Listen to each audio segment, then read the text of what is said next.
रूस यूक्रेन युद्ध के ताज़ा हालात क्या हैं? लगातार मिसाइलें, ड्रोन एक दूसरे पर गिर रहे हैं, नागरिक भी हताहत हो रहे हैं। कब तक चलेगा? किस दिशा में जा रहा है ये? देखिए, हम लोग तो हर उसमें बात की, पिछली बार भी हम लोग बात किए थे और अभी भी जी बिल्कुल जो आपने कहा वही हो रहा है। सिर्फ जी मिसाइल्स और ड्रोन्स और आर्टिलरी शेलिंग चल रही है, जी इंफ्रास्ट्रक्चर तबाह हो रहा है, जी लोग मरे जा रहे हैं। जी और हो क्या रहा है? ये सारा यूक्रेन का ही जी तबाही तो वहीं हो रही है। जी यूक्रेन सिर्फ इसी में है कि हम कहीं 500 मीटर आगे बढ़ गए, कभी एक गांव हमने ले लिया, जी उससे ज़्यादा कुछ है नहीं। जी टैंक्स और जो आर्म्स एम्युनिशन हैं वो ख़त्म हो रहे हैं, बर्बाद हो रहे हैं जी इनके, यूक्रेन के, नाटो के जो आए हैं। एक मीटिंग जो हुई थी उसके बाद की प्रोग्रेस कितनी चल रही है वो कुछ आ नहीं रही है। तो ये जो है वहीं इनका चल रहा है और मुझे लग रहा है कि इसमें रूस अपने आप को और कंसोलिडेट करता जा रहा है। जी उसको समय मिल जा रहा है कि जहाँ तक पहुँच गया है जी वहाँ से तो पीछे हटेगा नहीं वो, क्योंकि उसने ऑलरेडी अपनी डिफेंसेज वहाँ बनाए जा रहा है, जी सब कुछ कर लिया है। और जो जहाँ से पीछे बैठा वहाँ उसने उस इलाके में माइंस वगैरह इतनी लगा दी हैं जी कि ये आगे नहीं बढ़ पा रहे जी। हैं उसकी वजह से। और ड्रोन्स का जहाँ तक सवाल है, अभी आप देखिए परसों की न्यूज़ है कि कल की न्यूज़, अमेरिका ने ईरान को बोला है जी कि अगर ड्रोन्स की सप्लाई चीन को बंद कर दे जी। तो कुछ सैंक्शंस जो किए हैं वो हटाए जा सकते हैं। जी मतलब यहाँ तक बातें चली गई हैं। जी। मतलब इफेक्ट ये हो रहा है अमेरिका को भी कि रूस जो है काफ़ी नुकसान कर रहा है, तभी तो ये ऐसे स्टेप से ले रहे हैं। और अभी आप देखिए जो हुआ क्या, 3 दिन पहले जो आप बात कर रहे थे, अभी सीरीज ऑफ अटैक्स कर रहा है रूस। जी डेली तो कर ही रहा है, लेकिन रुक रुक के 3-4 हफ्ते भर बाद एक सीरीज अटैक जो कि 3-4 सिटीज पर कीव, लीव, खारकिव, जी खेरसोन, हर जगह, सब जगह अटैक्स हो रहे हैं, हर जगह नुकसान हो रहा है। दूसरी चीज़ जो लेटेस्ट देखी, इन्होंने डेन्यूब रिवर पर जो परसों अटैक किया था, जी जो पोर्ट है उसके ऊपर, जी असल में एक रूट है यूक्रेन का, जी जो ग्रेन्स वहाँ से भी ले करके, और वो जो है जो रोमानिया का बॉर्डर है, जी बेसिकली रोमानिया के बॉर्डर पर ये जो रिवर है डेन्यूब, ये I think second largest river है यूरोप की, जी जो इनके उसमें है। और ये जो है वहाँ से ग्रेन लेके आते हैं डेन्यूब की उधर से, रिवर से, और रोमानिया में जाते हैं, रोमानिया की पोर्ट से फिर एक्सपोर्ट करते थे। जी तो बड़ा लंबा थोड़ा लंबा रूट है और उस वजह से प्रॉब्लम्स आती थी, बट अब कोई और रास्ता नहीं था, यही एक रास्ता रह गया था इनके पास वहाँ से एक्सपोर्ट करने के लिए। तो इस वजह से जो है इसने वहाँ पर किया तबाह करने के लिए। और ख़ुद इन्होंने, जेलेंस्की ने बोला है कि उसने 7-8 अटैक्स करके इन्होंने काफ़ी तबाही की है इनके, खास करके जो वेयर हाउसेज थे और जो स्टोरेज थे उसके लिए।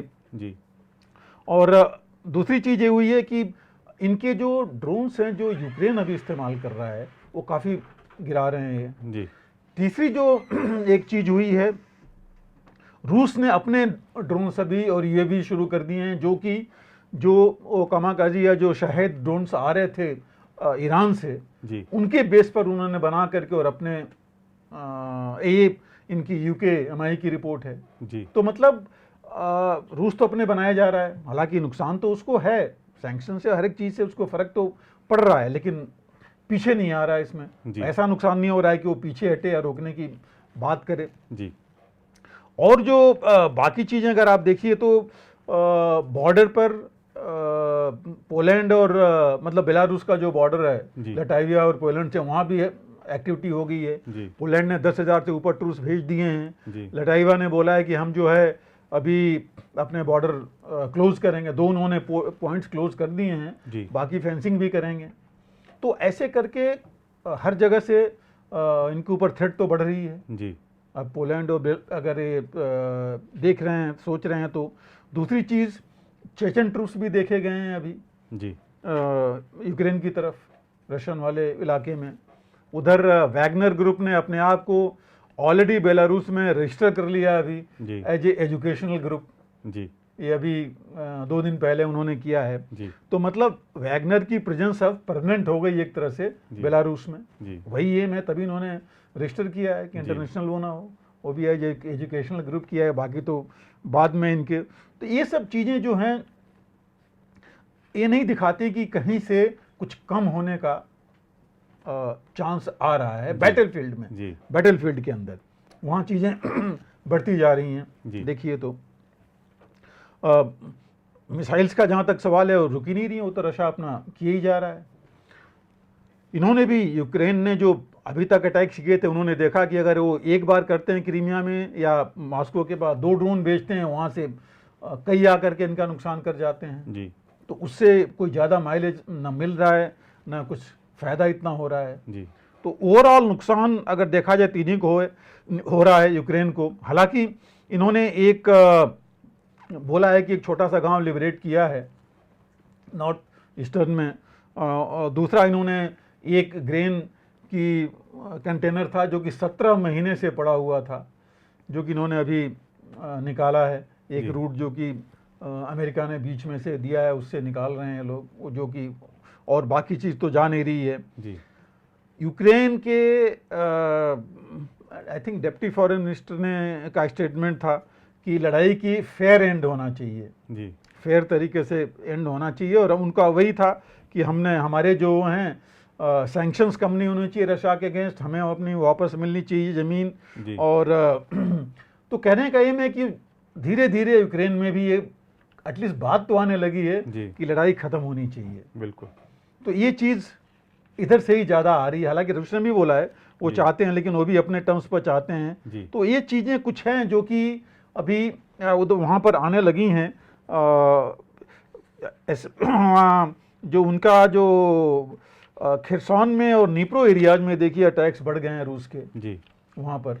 और जो इनकी सीक्रेट एजेंसी है FSB, उन्होंने तो यहाँ बोला है कि जो यूक्रेन के कुछ आ रहे थे अंडरग्राउंड या जो सबोटियर्स, उनको उन्होंने पकड़ा है। तो ये सब चीज़ें बेसिकली चल रही हैं। और मेदवेदेव ने रशिया से जो उनके हम जानती हैं उनके बारे में, उन्होंने फिर दोबारा बताया है कि वो कहते, उनका कहना है कि ये वॉर रोकना कोई नहीं चाहता जी, सारे इससे प्रॉफिट बना रहे हैं जी। नाटो बना रहा है, यूरोपियन यूनियन बना रहा है, अमेरिका भी प्रॉफिट बना रहा है, इसलिए वो रोकने के इंटरेस्ट में नहीं है, वो रखना चाहते हैं। नाटो जो है वो ऑफिशियली नाटो का एक तो आपने देखा कि स्टेटमेंट आया था यूएनओ के एक जो उनके असिस्टेंट थे UN चीफ के, कि भाई नाटो अपनी ज़मीन भूल जाए और मैं नाटो की मेंबरशिप अगर लेनी है तो। बाद में उन्होंने रिट्रैक्ट किया कि ये गलत स्टेटमेंट था जी। लेकिन मतलब ये है कि चीज़ अब लोग, मेरे ख्याल से लग रहा है कि वॉर फटीक जो मैं पहले कह रहा था कि 2-3-4 महीने पहले कि जब ये शुरू होगी तो धीरे धीरे लोग पीस इनिशिएटिव बढ़ाएंगे, और धीरे धीरे वो चीज़ शुरू हो रही है। पोलैंड और इनमें हो ही गया, जर्मनी के ऊपर इफेक्ट हो गया। जर्मनी ने यहाँ तक कह दिया कि पहले जो उसने कमिट किया था कि 2% GDP की देगा अपना नाटो और यूरोपियन यूई को जी। उसने कहा कि अब मैं इतना नहीं दे सकता, कम करेगा वो। पोलैंड और हमने बात ही कर ली, लटाइवा की बात कर ली, उनके ऊपर क्या डिफरेंस पड़ रहा है। जर्मन गवर्नमेंट ने कहा यही है। रशिया में खुद में देखिए इन्फ्लेशन बढ़ गया है, जर्मन बैंक ने इंटरेस्ट रेट 8.5% से 12% कर दिया है जी। तो फर्क तो उनके ऊपर भी है, बिल्कुल, भले वो इतने ज़्यादा सामने नहीं आ रहा है। तो इस तरह देखिए तो अगर लाइकली आर्म्स डील भी अभी रूस नॉर्थ कोरिया के साथ कर रहा है जी। नॉर्थ कोरिया के साथ इन दोनों के, इनके आर्मी चीफ गए थे, बातचीत भी हुई है। और कल ही अमेरिका ने स्टेटमेंट दिया है कि अगर नॉर्थ कोरिया से रूस वेपन डील करता है तो against UN sanction, UN norm से वो होगा। तो सारी चीज़ें आई हैं। तो मतलब चीज़ कहीं है नहीं, स्टैटिक है। नुकसान अगेन मैं कहूँगा यूक्रेन का ही हो रहा है जी। और अगर हम पीस उस पर आगे बढ़ें, अभी देखिए कई दिनों से यह भी न्यूज नहीं आ रही है कि किसी कंट्री आके मैं इतने मिलियन का दे रहा हूँ या इतने बिलियन का आर्म्स, और वहाँ पर जो विजिट चल रही थी वो सब भी बंद हो चुका है। वही जितनी विजिट्स आप देखिए हो रही थी सारी बंद हैं जी। तो अब जो है वो जो हमने बात की थी पहले 4 महीने पहले कि वॉर फटीक जो चीज़ है वो धीरे धीरे अब आ रही है। सारे युद्ध से परेशान हो रखे हैं कि कभी कैसे ख़त्म हो, बट किस टर्म्स कंडीशन पर हो, वही चीज़ है। रूस लड़ाई करके उतना जा करके अब छोड़ के तो आएगा नहीं, आना नहीं चाहता। अमेरिका ने और नाटो ने, यूक्रेन तो छोड़ दीजिए, इतना लगाने के बाद फिर भी वो कहें कि वहीं का वहीं रह गए, तो वो भी नहीं चाहते हैं। तो रास्ता वहीं से वहीं पर निकलना है कि ये कैसे हो। जी बिल्कुल सर। अगर आप भी लेना चाहते हैं देश दुनिया की तमाम जानकारी तो आज ही सब्सक्राइब करें हमारे चैनल को।